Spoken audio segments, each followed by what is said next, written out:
Assalamu alaikum wa rahmatullahi wa barakatuh. Bismillah ar-Rahman ar-Rahim.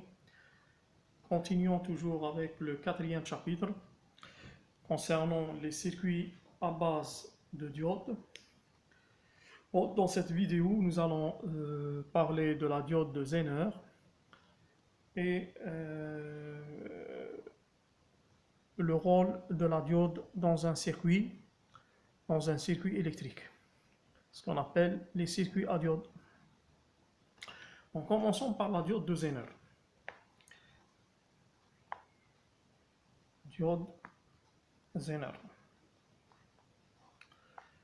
Bon, une diode Zener, bon, elle a la caractéristique courant-tension suivante. Tension, courant.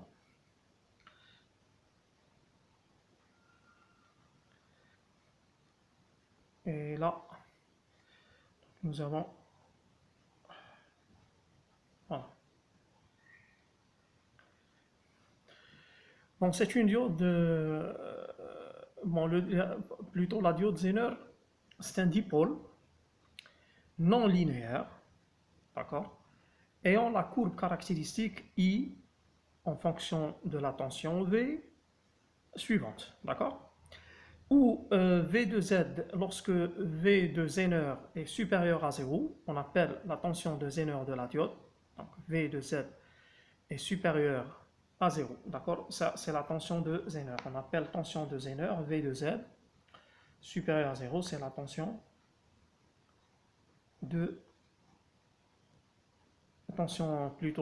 Zener de la diode.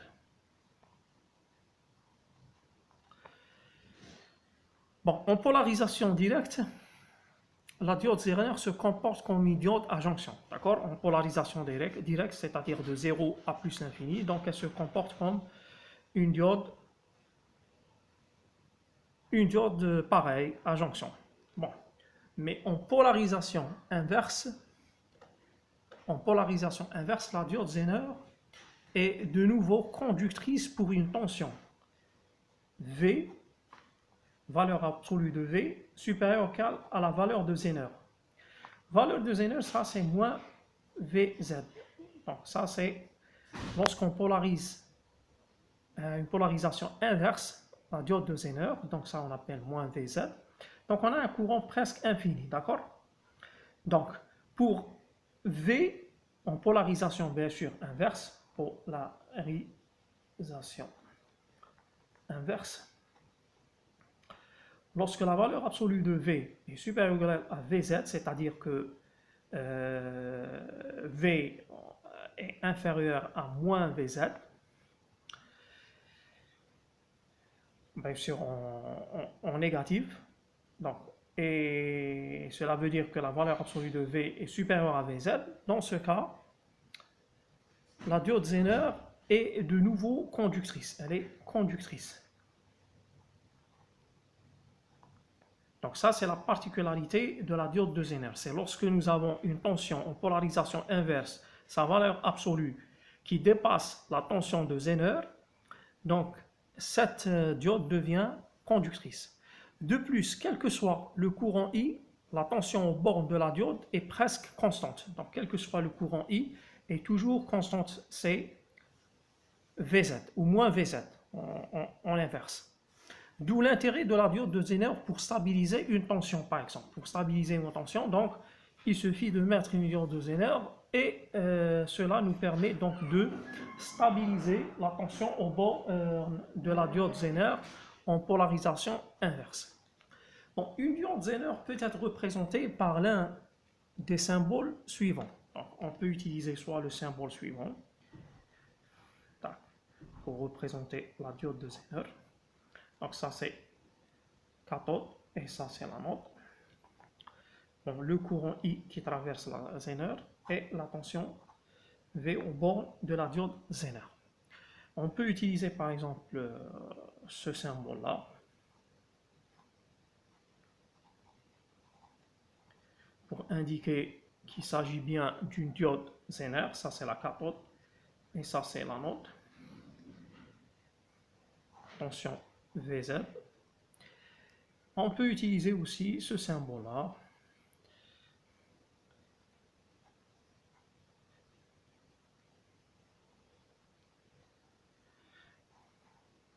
Alors, donc ça c'est la cathode et ça c'est l'anode. Le courant I, la même chose ici. Donc le courant I et la tension Vz au bord de la diode Zener, une polarisation bien sûr en inverse. Bon, généralement on utilise le premier symbole, d'accord. En conduction inverse, donc la diode Zener peut être modélisée par le circuit suivant, donc la modélisation de la diode Zener en polarisation inverse. Bon, en polarisation inverse, donc ça c'est la diode Zener par exemple. Voilà. Le courant I.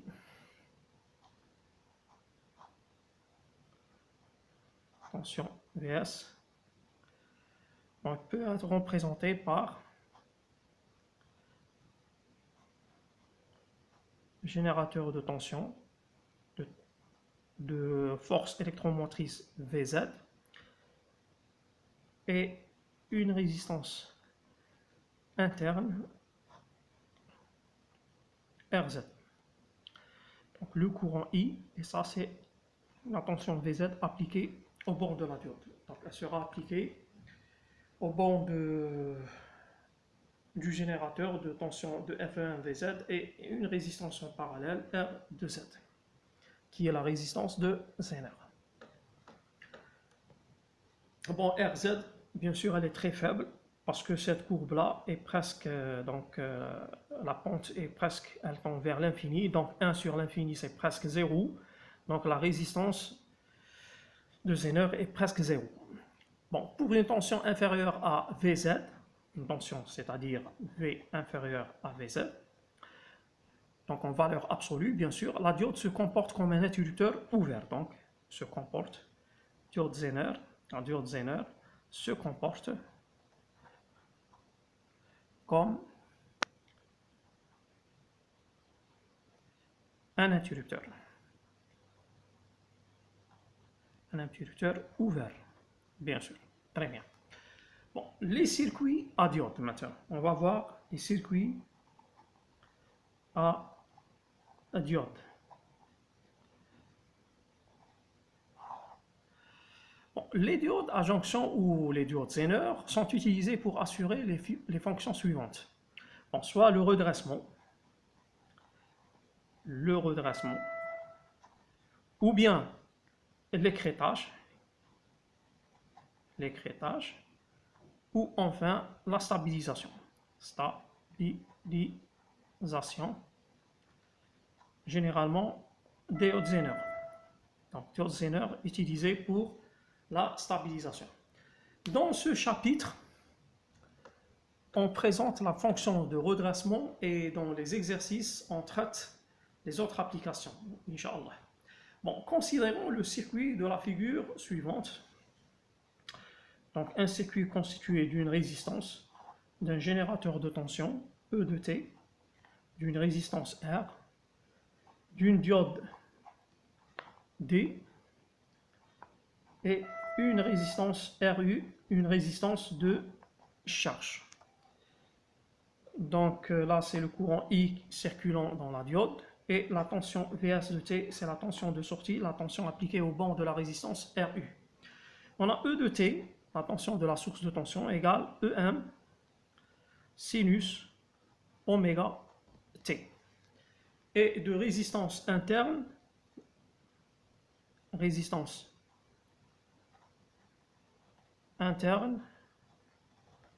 petit r. Bon, on se propose de déterminer la tension Vs de T. Bon, la diode est un élément non linéaire. Elle peut être remplacée par un circuit équivalent pour I supérieur à 0. Donc, pour le courant dans la direction donc, positive.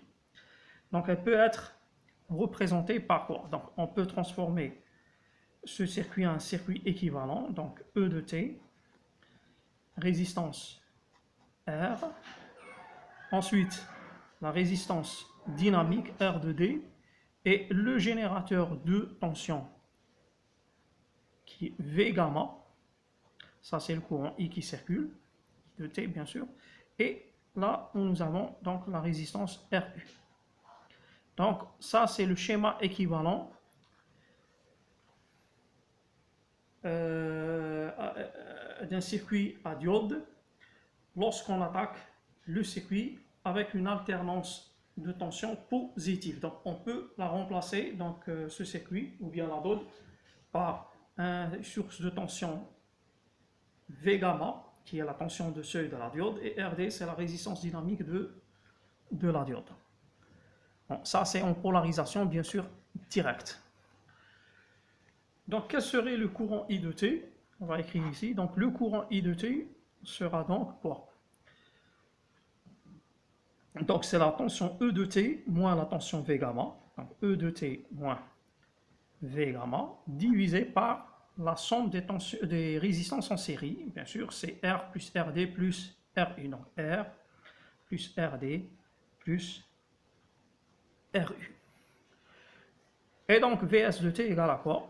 Vs de T, c'est le courant qu'on a trouvé multiplié par RU. Donc ça devient RU sur R plus RD plus RU fois tout ça, c'est-à-dire E de T moins V gamma. Bon, pour E de T supérieur à V gamma. Donc pour E de T supérieur à V gamma, donc nous avons une sortie Vs de T supérieur à 0. D'accord? Donc E de T supérieur à V gamma, donc supérieur à 0. Pour I de T égale à 0.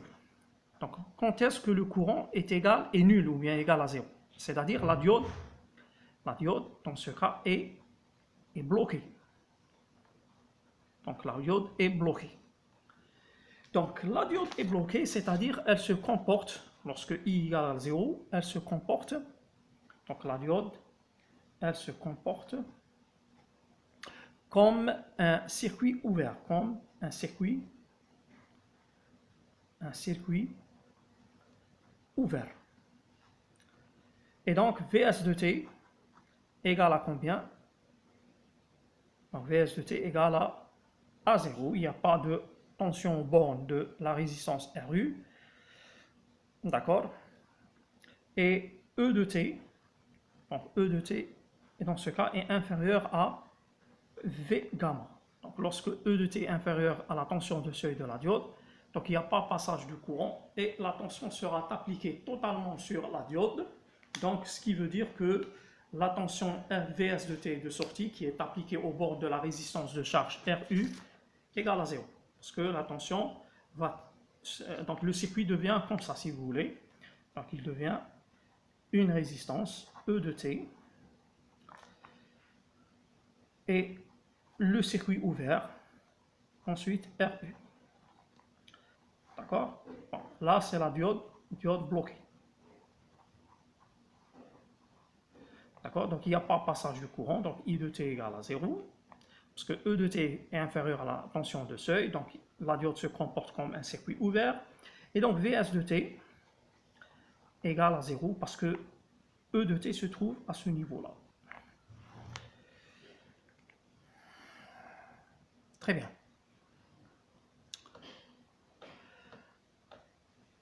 Donc, d'où la représentation suivante. Donc, en général, on peut représenter, si vous voulez, on peut écrire une nouvelle caractéristique, c'est la caractéristique tension de sortie en fonction de la tension tension E du générateur, donc tension de sortie. Donc pour tension E de T inférieure à V gamma, donc il n'y a rien, et à la sortie, donc si V est supérieur à V gamma, donc nous avons donc si vous voulez, une fonction linéaire, c'est cette fonction-là. Donc nous avons une fonction linéaire, donc une pente RU sur R plus RD RU, ça c'est une pente multipliée par E de T moins V gamma de T. D'accord? Donc si vous voulez, lorsqu'on a E de t, si vous, E de t, ça, c'est la fonction E de t en fonction de t. Donc la tension E de t, par exemple, à double alternance, c'est une source de tension sinusoïdale alternative. Donc elle est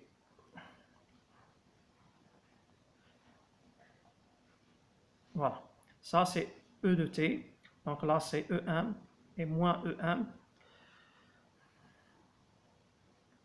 Très bien. Donc sinus, c'est une tension en sinus. Donc à la sortie, donc Vs de t, donc aura l'allure suivante. T.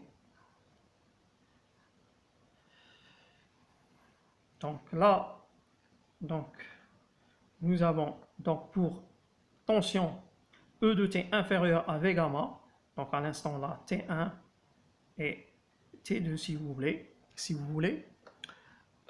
Ensuite nous avons T1 plus la période plus T, et là c'est T2 plus la période T6, c'est-à-dire ça c'est la période T, le temps, la période T du sinus. Bien sûr T égale à 2pi sur oméga. Parce que E de T, on a dit que E de T égale à EM fois sinus oméga T. Et donc à la sortie, qu'est-ce que nous avons? Donc pour T1 jusqu'à T2, donc là, il y a 0. De 0 jusqu'à T1, il n'y a rien.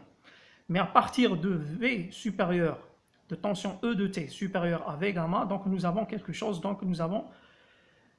linéaire. Donc elle nous donne, si vous voulez, donc ce comportement-là. Ah. Donc ensuite, à T2, lorsque l'alternance revient à l'instant T2, donc la tension sera inférieure à V gamma, donc la tension de sortie serait 0. La même chose pour de T sur 2, la demi-période jusqu'à T. Donc on a une tension inférieure à V gamma, donc il n'y a rien comme tension au niveau au borne de la résistance R1, RU, c'est-à-dire Vs de T égale à 0 toujours. Donc la même chose, donc à T1 plus T, il n'y a rien. Ensuite, il y a alternance jusqu'à T2 plus T, etc. D'accord? Donc ça, c'est la sortie de Vs de T en fonction de T. Donc j'espère que vous avez compris. Ça, c'est le principe d'un circuit de redressement mono-alternance. Donc ça, c'est principe de redressement ou bien d'un circuit de redressement mono-alternance. Donc il laisse passer qu'une seule alternance, d'accord? Donc l'autre alternance négative est bloquée, d'accord? Donc je vous remercie d'avoir regardé cette vidéo. À la prochaine vidéo, Inch'Allah, il y aura bien sûr des exercices sur des circuits à diode. Je vous remercie. Salam alaikum wa rahmatullahi wa barakatuh.